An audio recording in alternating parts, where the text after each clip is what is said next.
मंच पर विराजमान और मंच के सामने उपस्थित सभी ज्येष्ठ और श्रेष्ठ महानुभावों के चरणों में मैं सादरपूर्वक प्रणाम समर्पित करते हुए इस उद्घाटन सत्र का जो विचार साझा करना है वो मैं प्रारंभ करता हूँ। बहुत लंबे समय के बाद छोटी संख्या में क्यों ना हो हम सभी एकत्रित आए हैं। आपसी माध्यम से भी देश भर के कार्यकर्ता इस सर्वसाधारण सभा में उपस्थित हैं।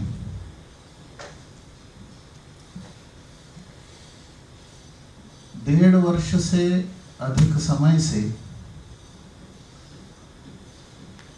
हम जीवन में कभी नहीं देखा, नहीं सुना, अनुभव नहीं किया ऐसा एक संकट हमने सामना कर रहे हैं। एक संकट के समय में हम गुजर कर आ रहे हैं। मनुष्य जीवन में संकट विरल नहीं है, जीवन संकट से भरा हुआ ही रहता है। लेकिन संकटों को किस दृष्टि से हम देखते हैं, संकटों को किस दृष्टि से हम देखते हैं, उसके आधार पर उसको सामना करने की कुशलता हमें प्राप्त हो जाती है।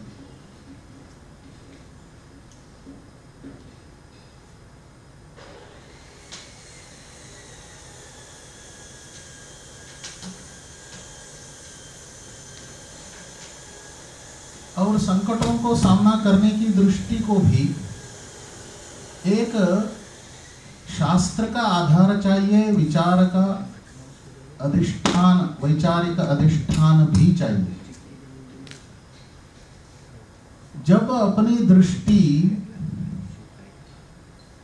शास्त्र का आधार प्राप्त लेती है, दृष्टि को शास्त्र का आधार प्राप्त हो जाता है, तब हम बहुत कुशलता से संकट को सामना कर सकते हैं। इसीलिए गीता यदि हम पढ़ते हैं, गीता में भगवान कहता है, नासतो विद्यते भावो ना भावो विद्यते सतः, यानी अंधकार और अज्ञान इसका अस्तित्व ही नहीं है। प्रकाश और ज्ञान का उपस्थिति न होने के वजह से हमको अंधकार और अज्ञान है ऐसा भान होता है, आभास होता है। प्रत्यक्ष रूप से अज्ञान का अस्तित्व ही नहीं है, अंधकार है ही नहीं। प्रकाश का अभाव के कारण अंधकार महसूस होता है। यह हम गंभीरता से सोचते हैं तो निश्चित रूप से संकट से बाहर आने के लिए हमें रास्ता मिल जाती है।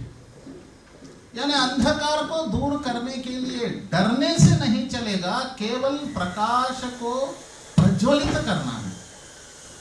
इसी के लिए आत्मविश्वास भी चाहिए, दृढ़ता भी चाहिए। यह दृष्टि यदि होती है तब हम जीवन में कितने बड़ा से बड़ा चुनौती हमें सामना करना पड़ता है, तो भी निश्चित रूप से हम विश्वास के साथ हम उसको निवारण कर सकते हैं, चुनौतियों को सामना कर सकते हैं। इन 1.5 वर्ष में जो संकट महामारी के रूप में अपना सामने खड़ा हुआ, इसको हमने इसी दृष्टि का उपयोग करते हुए कुशलता से हमने सामना की।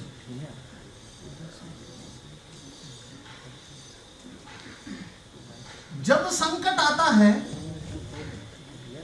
तब अकेले हम लड़ नहीं सकते। संकट जब आता है तब संगठित होकर हम उसको सामना करना पड़ता है।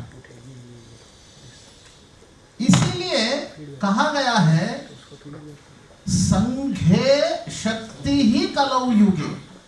इस कलियुग में नैतिक मूल्यों का क्षरण बहुत तेज गति से हो रहा है। इसके कारण मूल्यों को अर्जित करते हुए हम संगठित होना चाहिए और संगठित होकर संकटों को यदि सामना करेंगे तो निश्चित रूप से हम चुनौतियों को अवसर के रूप में परिवर्तित करने में हम सफल हो जाते हैं। हम इसी को करते आ रहे हैं। जो मनुष्य जीवन में एक महान लक्ष्य को सामने रखते हुए जीता है, काम करता है, श्वास लेता है, ऐसे व्यक्ति कभी भी चुनौतियों से डरता नहीं है। उन चुनौतियों को अवसर के रूप में, अवसर में परिवर्तित करते हुए अपने लक्ष्य की ओर आगे बढ़ता है। भले ही संकट का प्रमाण ज्यादा और कम हो, अधिक होने पर हम आगे भले ही नहीं बढ़ पाएंगे, लेकिन डटकर खड़े रहते हैं, पीछे कभी भी नहीं हटते। ऐसी परिस्थिति में पीछे नहीं हटना भी प्रगति का लक्षण ही होता है। ऐसे ही हम करते हैं आए हैं, क्योंकि अपने जीवन के सामने एक बड़ा लक्ष्य, महान लक्ष्य रखते हुए हमने आगे बढ़ रहे हैं। इसके कारण ही चुनौतियों को देखकर हम डरते नहीं हैं। इसके बजाय हमें चुनौतियों को देखकर संतोष होता है, आनंद होता है। जैसे एक पहलवान को कुश्ती अखाड़ा में जो कुश्ती करने वाला इनके साथ जो मजबूत रहता है, शक्तिशाली रहता है, तब भुजाओं में शक्ति भर जाता है और शक्ति स्फुरण हो जाता है। ऐसे ही हम चुनौतियों को सामना करते आए हैं। यही हमारा स्वभाव बन गया। इसके कारण हम आसपास के समाज में जितने भी लोग हैं, उन सभी लोगों में आत्मविश्वास भर के वो भी इस चुनौतियों को कुशलता से सामना करने के लिए प्रेरित किया भी है। इसी का वृत्त हमने अभी तक पिछले वर्ष का हमने सुना। देश अपने प्रयासों के कारण ही लगभग 100 वर्ष से, जो 5 वर्ष कम ऐसा मैं कह सकता हूं, 96-97 वर्ष से हमारा जो प्रयास देश में परिवर्तन लाने के लिए जो चल रहा है अपने सभी संगठनों के माध्यम से, इसके कारण देश अभी करवट बदल रहा है। परिवर्तन का लक्षण हमें दिखाई दे रहा है। हम सभी के प्रयासों के कारण ही देश में यह परिवर्तन दिखाई दे रहा है। परिवर्तन सब सराहनीय है। सामाजिक कार्य करने वाले ध्येय समर्पित कार्यकर्ताओं के लिए ये तो बहुत उत्साहजनक समाचार है। हमने पूर्व शिक्षा मंत्री से मिलने गए थे। वो कह रहे थे कैम्ब्रिज यूनिवर्सिटी के मुखिया इनको मेल भेजा है कि भारत के नेशनल एजुकेशन पॉलिसी किस प्रकार पूरी मानवता के लिए परिवर्तन लाने का एक वजह बन सकता है। ये हम भी इसको स्वीकार करने के लिए तत्पर हैं। ऐसे केवल एक देश से नहीं, उनको कई देशों से ऐसे मेल आए हैं कि एनईपी के माध्यम से अपने देश में भी हम सकारात्मक परिवर्तन लाने में सफल हो जाएंगे। ऐसे जो सोच यहां हो रहा है, इस सोच को दुनिया में स्वीकृति मिल रही है। ये क्यों ऐसा हो रहा है? एक ही लक्ष्य को नजर में रखते हुए सभी संगठित होकर एक ही दिशा में जो प्रयास करते हैं, तब निश्चित रूप से दुनिया को प्रभावित करने वाला एक संदेश, एक विचार हम दे सकते हैं। ऐसे होने के कारण अपना दायित्व भी बढ़ गया है। दायित्व बढ़ने के कारण प्रत्येक कार्यकर्ता के मन में दायित्व बोध होना ये भी जरूरी है। ये दायित्व बोध मन में रखते हुए प्रत्येक कार्यकर्ता भारतीय शिक्षण मंडल के देश भर में जो हजारों संख्या में सभी राज्यों में फैले हैं, प्रत्येक कार्यकर्ता को यह सोचना पड़ता है कि मैं 12 महीने यानी 7 दिन 24 घंटे मैं सक्रिय कैसे रह सकता हूं।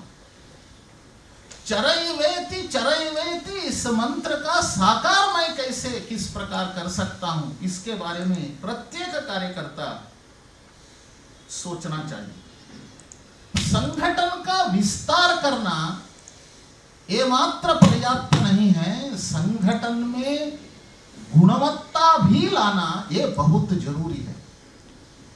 लक्ष्य पहुंचने के लिए गति बढ़ाना पड़ता है और विस्तार भी बढ़ाना पड़ता है। इसके साथ साथ क्वालिटी यानी गुणवत्ता को भी बनाए रखना बहुत जरूरी है। नहीं तो जिस प्रकार हम लक्ष्य को प्राप्त करना चाहिए उस प्रकार उस रीति से हम लक्ष्य प्राप्त नहीं कर पाएंगे। इसीलिए परिवर्तन को गति देना बहुत आवश्यक है।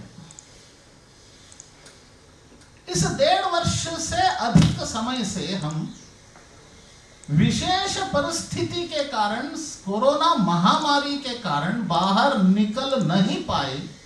निकलना भी मुश्किल था और निषिद्ध भी था।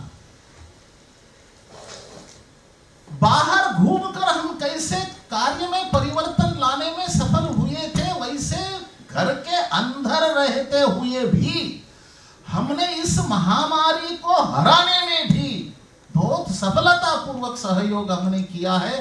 देश दुनिया के सामने एक अनोखा उदाहरण के रूप में अपने आप को हमने प्रस्तुत किया है।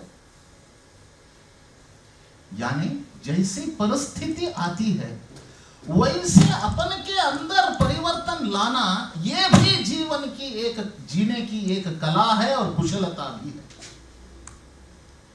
जैसे पानी किस बर्तन में डाला जाता है उसी बर्तन का आकार ले लेता है, वैसे ही हम अपने लक्ष्य को पहुंचने के लिए परिस्थिति के अनुसार अपने रूप को बदलते हुए, कार्य करने का रूप को बदलते हुए, कार्य रोकते हुए अपने लक्ष्य के ओर आगे बढ़ाने का काम हम अपने स्वभाव के अनुसार हम करते आए हैं, बिना डरे बिना हटे पीछे हटे।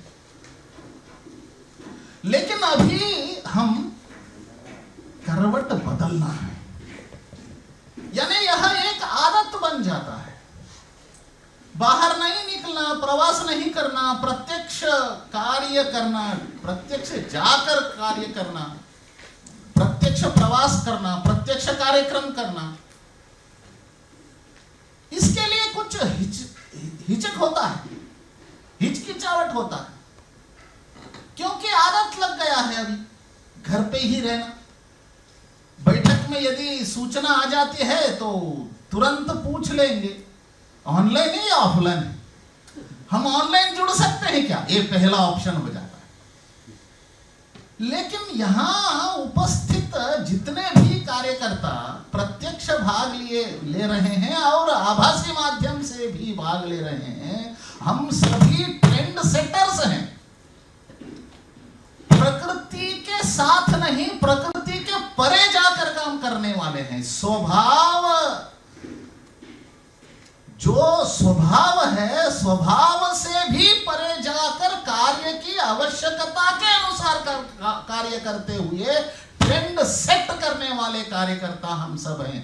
इसीलिए अभी जो सामान्य स्थिति वापस आ रहा है, इस परिस्थिति में भले ही तीसरे लहर आने की संभावना हो, तो भी बीच में कितना कम क्यों न हो कालखंड हमको मिल जाता है, उसी कालखंड में हम प्रत्यक्ष रूप से प्रवास करना, प्रत्यक्ष बैठकें करना, मंडलों को भी प्रत्यक्ष लगाना, ये करने से और भी हम कार्यकर्ताओं में एक संचलन निर्माण कर सकते हैं।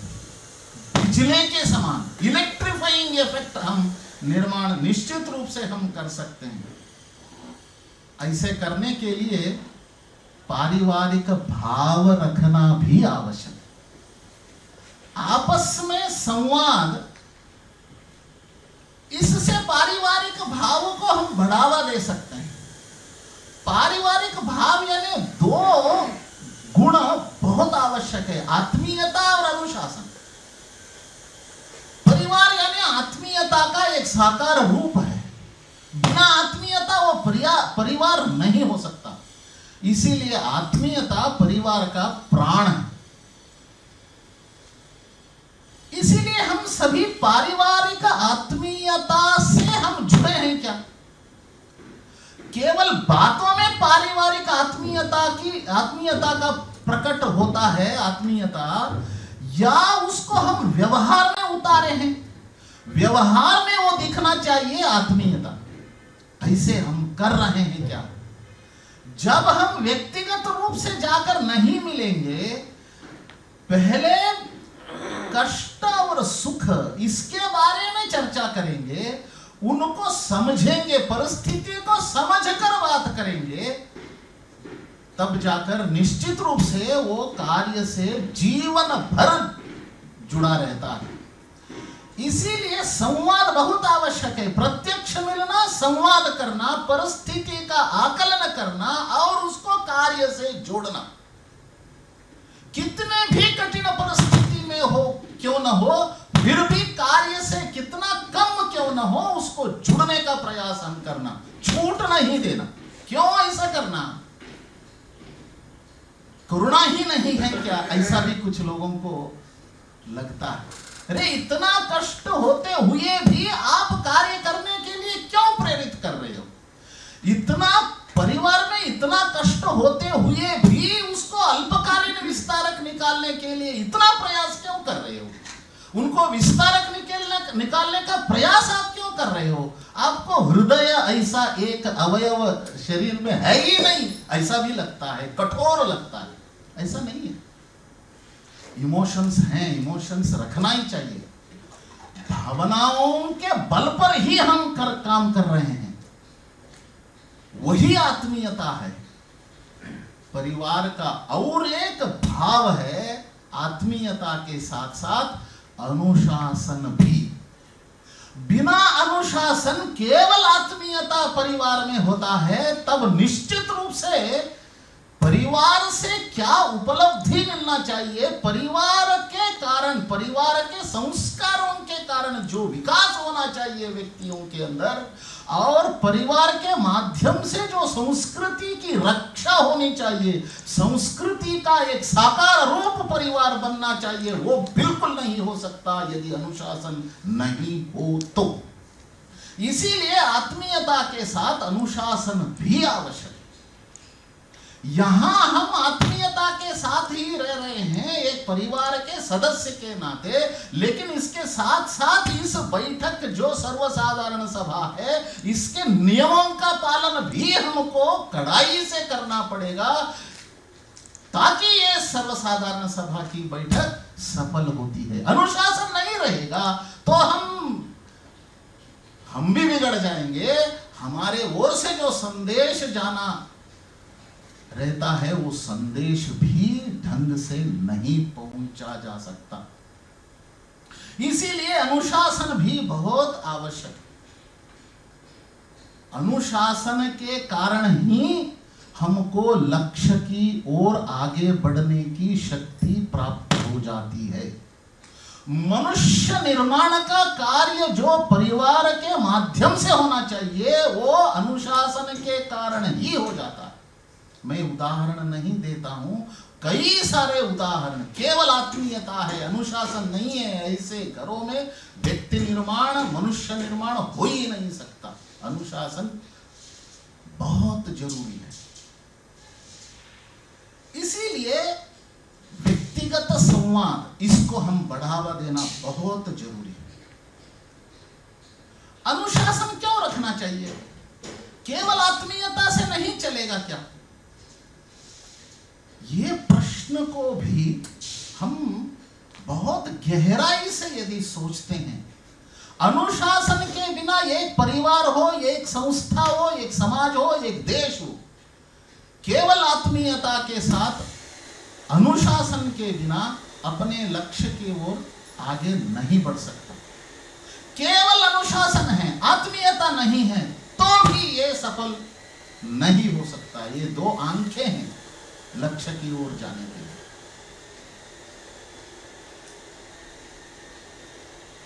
भगवान के माध्यम से कहा गया है कि मनुष्य जीवन का लक्ष्य क्या? मनुष्य, ब्रह्मा जी ने अपने सृष्टि का कार्य प्रारंभ करते समय उन्होंने कहा कि मनुष्य को मैं सृजन कर रहा हूं, ये संसार के हित के लिए, संसार के हित करना चाहिए, संसार का हित ही करना चाहिए। केवल इसी कारण से मनुष्य का सृजन मैं कर रहा हूं। यानी मनुष्य का जीवन यज्ञ के रूप होना चाहिए, यज्ञमय जीवन होना चाहिए। मनुष्य का जीवन क्यों होना चाहिए? वो संसार का हित में ही काम करना है। इसका जन्म इसीलिए हुआ, खुद के लिए जीना, ये इसके लिए मनुष्य का सृजन नहीं हुआ है। मनुष्य का जन्म हुआ नहीं है। इसीलिए मनुष्य के जीवन के हर एक कर्म जो हम करते हैं वो दूसरों के हित में ही करना चाहिए। यही मनुष्य का जीवन का लक्ष्य है। इसी से मनुष्य जीवन का लक्ष्य को वह प्राप्त कर सकता है। मनुष्य को दो विशेष शक्तियां ईश्वर ने सृजन करते समय दिया है, किसी अन्य प्राणी को नहीं दिया। एक है कल्पना स्वातंत्र, दूसरा है कर्म स्वातंत्र। कल्पना स्वातंत्र और कर्म स्वातंत्र। कर्म स्वातंत्र पुरुषार्थ का संकेत है, कल्पना स्वातंत्र विवेक का संकेत है। पुरुषार्थ और विवेक एक केवल मनुष्य को दिया हुआ है, किसी अन्य प्राणी को नहीं दिया है। अन्य प्राणी सभी प्रकृति से बंधे हुए हैं। केवल मनुष्य ऐसा है, भगवान से दिया हुआ पुरुषार्थ और विवेक का उपयोग करते हुए प्रकृति से भी परे जाकर वो दुनिया को भलाई कर सकता है, दुनिया की भलाई कर सकता है। इसी के कारण मनुष्य का विशेष जिम्मेदारी है, विशेष दायित्व है, वो सभी प्राणी मात्र के सुख के लिए ही जीना चाहिए। ऐसा क्यों है? मिली हुई वस्तुओं को अपना मानना अपनी संस्कृति में अपराध है। यह शरीर, मन, बुद्धि, इंद्रिय से लेकर सभी जो हमको दिखाई देते हैं वो सभी वस्तु मिली हुई ही है, अपना नहीं। जो अपना नहीं है उसको अपना ऐसे मानकर हम बैठे हैं। इसीलिए सभी संकट हमको व्यक्तिगत जीवन में और सांसारिक जीवन में, संस्था के जीवन में हमको संकट सामना करना पड़ता है। जब ये शरीर, मन, बुद्धि, इंद्रिय और ये सभी जो दिखाई देते हैं वो सभी अपना न होने के कारण इन सभी को दूसरों के हित में ही लगा देना, ये मनुष्य जीवन का परम कर्तव्य है। सभी शास्त्र शुद्ध है, शास्त्र का आधार। इसीलिए संगठन का काम करना ये मनुष्य हित के लिए काम करना ही होता है। इसीलिए आत्मीयता दिखाते हुए भी व्यक्तिगत जीवन में, पारिवारिक जीवन में छोटे बड़े संकट होते हुए भी उन संकटों के बीच रास्ता निकालते हुए अपने अपने शक्ति के अनुसार समाज के लिए काम करना ये नियति है। इस नियति के अनुसार चलना ही मनुष्य जीवन का कर्तव्य है। परिवार देखिए, परिवार में प्रत्येक का एक एक कर्तव्य है। लिखित कॉन्स्टिट्यूशन परिवार में नहीं है, समझदारी से चलता है। ये एक आदर्श स्थिति है। परिवार ऐसा एक संस्था, बुनियाद है अपने समाज का, छोटी इकाई है हमारा समाज का। वो बिना कॉन्स्टिट्यूशन, लिखित कॉन्स्टिट्यूशन वो चलता है। कैसे चलता है? केवल दायित्व बोध के कारण चलता है। वहां प्रोटोकॉल है कि नहीं? है प्रोटोकॉल, थोड़ा कुछ है, लेकिन दायित्व बोध है। प्रत्येक व्यक्ति परिवार में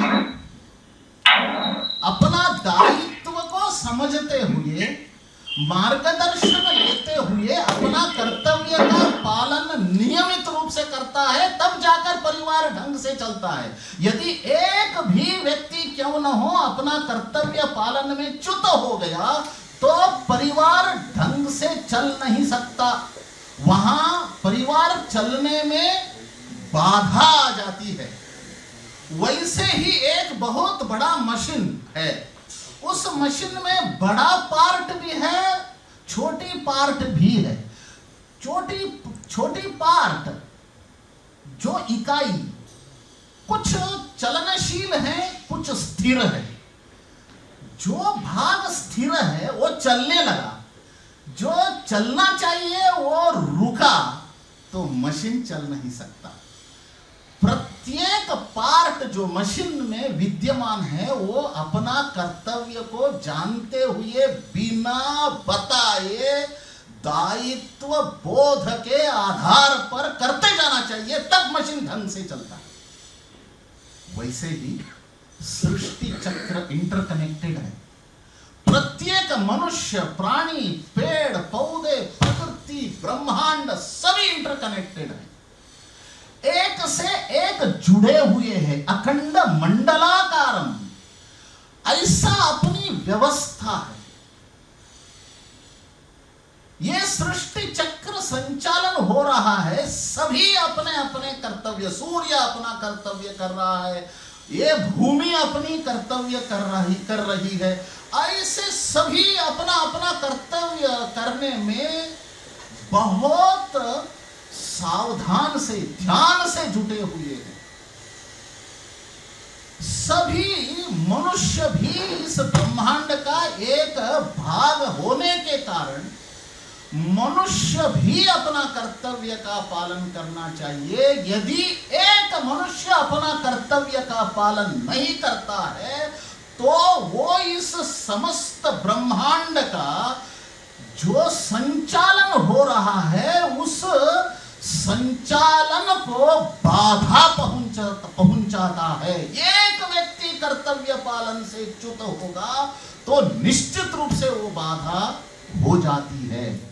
ऐसे कितने लोग अपने कर्तव्य से च्युत हो रहे हैं, इसी के कारण सुनामी हो रहे हैं, इसी के कारण महामारी आ रही है, इसी के कारण दुनिया के ऊपर बार बार संकट एक से एक संकट बढ़कर आ रहे हैं। बहुत बड़े बड़े संकट आ रहे हैं। क्यों? अपने कर्तव्य का पालन में हम च्युत हो रहे हैं। प्राणी, पेड़ पौधे वो प्रकृति से बंधे हुए हैं, प्रोग्राम्ड है, इसीलिए वो प्रकृति से परे नहीं जा सकते, उनको विवेक जितना मनुष्य को है उतना नहीं है, और पुरुषार्थ भी नहीं है। जो कर्म निश्चित करना है उतना ही करके वो शांत हो जाएंगे, उससे परे हो जा ही नहीं सकते। लेकिन मनुष्य परे जा सकता है पुरुषार्थ और विवेक को लेकर। ऐसे इस पुरुषार्थ और विवेक, कल्पना स्वातंत्र्य और कर्म स्वातंत्र्य को उपयोग करते हुए इस प्रकृति को बाधा बनाने में कारण कर्ता नहीं बनना चाहिए, लेकिन इस ब्रह्मांड, इस सृष्टि का जो संचालन सुचारू रूप से हो, इस दृष्टि से अपना कर्तव्य का पालन नियमित रूप से करना बहुत आवश्यक है। इसीलिए मनुष्य को दूसरों के हित में काम करना ही अपना कर्तव्य है, इसको समझना चाहिए। दूसरों के हित में काम करना यानी संगठन का काम करना, शिक्षा के माध्यम से एक भोजन देने से एक बार का भूख हम मिटा सकते हैं, लेकिन विद्या दान से करोड़ों करोड़ों लोगों को हम दिशा दे सकते हैं। ऐसे अत्यंत श्रेष्ठ कार्य में हम जुटे हैं। इसीलिए मेरा निवेदन है, भारतीय शिक्षण मंडल का कार्य इस पृष्ठभूमि में हम सोचते हुए अपना जीवन भारतीय शिक्षण मंडल के लिए समर्पित है, ऐसा तय करके हम श्रेष्ठ कार्यकर्ता बने, ट्रेंड सेटर्स बने। ऐसे ही निवेदन करते हुए मेरी वाणी को मैं विराम देता हूं। सभी को कोटि कोटि प्रणाम।